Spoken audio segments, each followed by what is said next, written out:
Donc ça c'est un autre exemple, c'est le 2 novembre. Donc là je suis sûr que j'étais à Méaudre ce jour-là. Lily était aux US, donc ben ça une signature que je suis en train de charger la voiture au surplus solaire.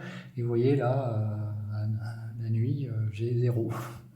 Donc ça j'ai zéro consommé. Là pareil, j'ai zéro. Donc c'est l'ESS en fait qui alimentait la maison quand il n'y avait pas de consommation de production solaire. Donc j'ai consommé dans la journée 200 Wh. Voilà. J'en ai exporté un tout petit peu, mais je vous l'ai dit, c'était des histoires de stabilité de la boucle de rétroaction. Ça c'est pas très grave. Donc ce jour-là, j'en ai mis j'ai généré pour l'équivalent de 5 euros et demi d'électricité. Alors, un calcul qu'on peut faire, ça je vous laisse le faire, c'est que l'électrique, au même nombre de kilomètres, ça coûte entre 3 à 4 fois moins cher que l'essence. Alors, je parle de l'électrique, là, pour faire 100 km, globalement, on met en euros 3 fois moins d'euros que pour faire 100 km en essence.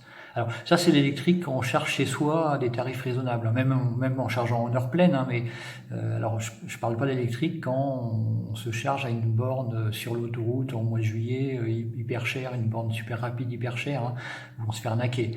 Mais si on charge chez soi, c'est entre 3 à 4 fois moins cher que l'essence. Donc ça veut dire que là, si j'avais, pour faire le même nombre de kilomètres que là j'ai mis dans ma bagnole avec les panneaux solaires, et si j'avais mis du pétrole à la place, j'en aurais mis pour 15 euros dans la journée. Donc c'est des petites sommes, mais ça s'additionne jour après jour, hein. C'est l'idée, hein. Et ce qui est bien, vous voyez, là, ce jour-là, comme j'avais le l'ESS et le solaire, je suis à 1% de dépendance au grid. Enfin, c'est 1% parce que le truc, voilà, ça pourrait être zéro, hein. Et encore une fois, enfin, c'est une dépendance monétaire au grid, hein. Je veux dire, pour que le système fonctionne, il faut qu'il soit connecté au grid, hein. Donc, ça, on l'a vu plusieurs fois. Donc, puis en plus, il y a des coûts, là je parle que des coûts variables, mais il y a les coûts de l'abonnement. Donc, je paye quand même un abonnement qui est indépendant de ma consommation. Moi, j'ai un abonnement de 12 kilowatts. C'est clair qu'en plein été, je dépense beaucoup plus, enfin les mois de juin à août, je dépense beaucoup plus d'abonnements que de consommation, hein. Enfin, les mois d'été, je dépense que dalle en consommation. On peut regarder, hein, je veux dire, là en mai 2024, j'ai importé 52 kWh, donc pour avoir en gros des euros, on divise par 4, hein, 25 centimes de kilowattheure, donc 52 divisé par 4, ça fait un peu plus de 10 euros. Ça c'est en mai. En juin, là je suis à 63, donc ça fait quoi? Ça fait 15 euros de consommation, hein. Et là, ça, en juillet 2024, ça retombe à 10 euros. Donc, vous voyez, les mois d'été, je suis plutôt entre 10 et 12, 15 euros d'électricité. Bon, en août, je pense qu'en août, ça remonte bien. Je ne sais pas ce qui s'est passé. Là, il y a quelqu'un qui est venu me flinguer mes statistiques. C'est chier. Et après, ça remonte quand même, hein, vous voyez, là, bon, même en septembre, hein, c'est 86, voilà, c'est quoi, c'est 20 euros, même pas.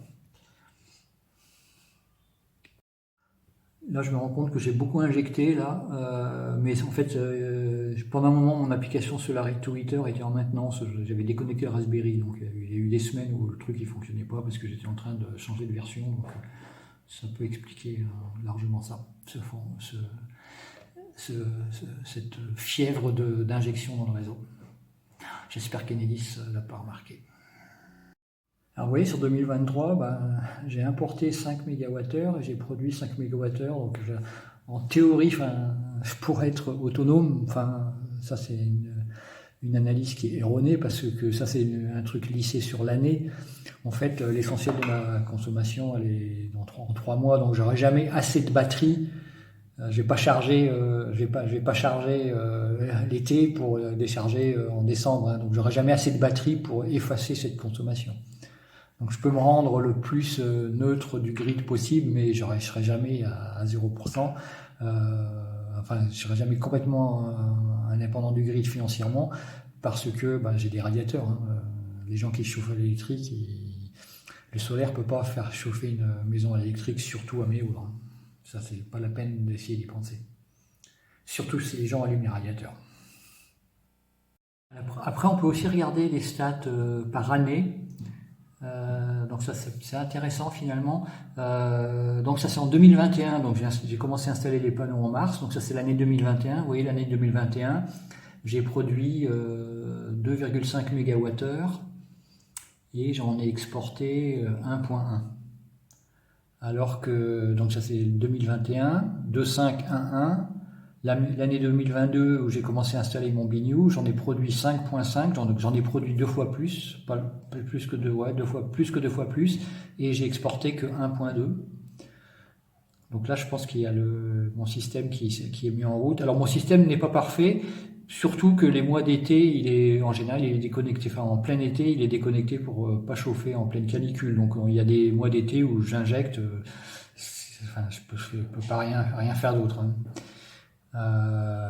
C'est rare, mais ça arrive quelques semaines par an. Et puis là, l'année 2023, c'est à peu près le même tabac, 5,3, 1,2. Et puis l'année en cours, 2024, je suis déjà à 5 et j'ai injecté moins de 1 kW, moins de 1 MWh. L'autre chose qui est assez sympa de voir, c'est là en bas, c'est une mesure de grid dépendance. La dépendance au grid, donc ça c'est en 2021. Ce que ça veut dire, c'est qu'en 2021, 79% de l'énergie que j'ai consommée dans la maison venait du grid. Et on peut voir comment ça évolue. Donc en 2021, on est à 79% de dépendance au grid. En 2022, 61. En 2023, 56. Et en 2024, year to date, 43. Alors, ce 43, il est temporaire parce que je vais reconsommer pas mal de grid en décembre. Hein, donc, je pense qu'il ne va pas rester à 43, mais j'espère quand même que la tendance va se confirmer et que je serai en dessous de 56. Donc, voilà, je suis passé de 79 de dépendance au grid à disons, un gros 40.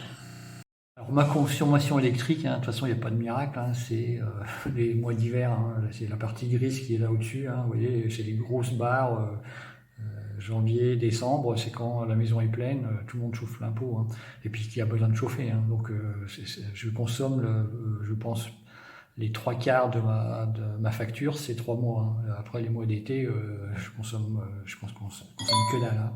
Ça c'est typique, hein. Alors, on peut aussi regarder ce qui s'est passé depuis que j'ai commencé mon installation, donc depuis mars 2021. Donc, vous voyez, j'ai produit 18 MWh. Bon, là, ça n'a plus vraiment on ne se rend pas bien compte de ce que ça veut dire. Ce qu'on peut voir, c'est que 18 MWh au prix de l'énergie aujourd'hui, ça fait à peu près 4 500 €. Et ça correspond à une dépendance du grid de 59%. Donc, 40% de ma consommation vient du solaire.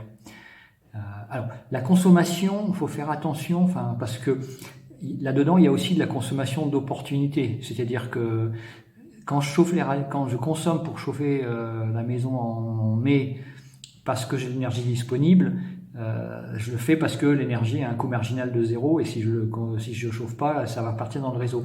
Mais par contre, c'est pas évident que si j'avais pas eu les panneaux solaires, j'aurais consommé à ce niveau-là. Donc là-dedans, il y a de la consommation qui est liée au fait que j'ai de l'énergie plus ou moins gratuite. Une maison sans panneaux solaires ne consommerait peut-être pas exactement à ce même niveau.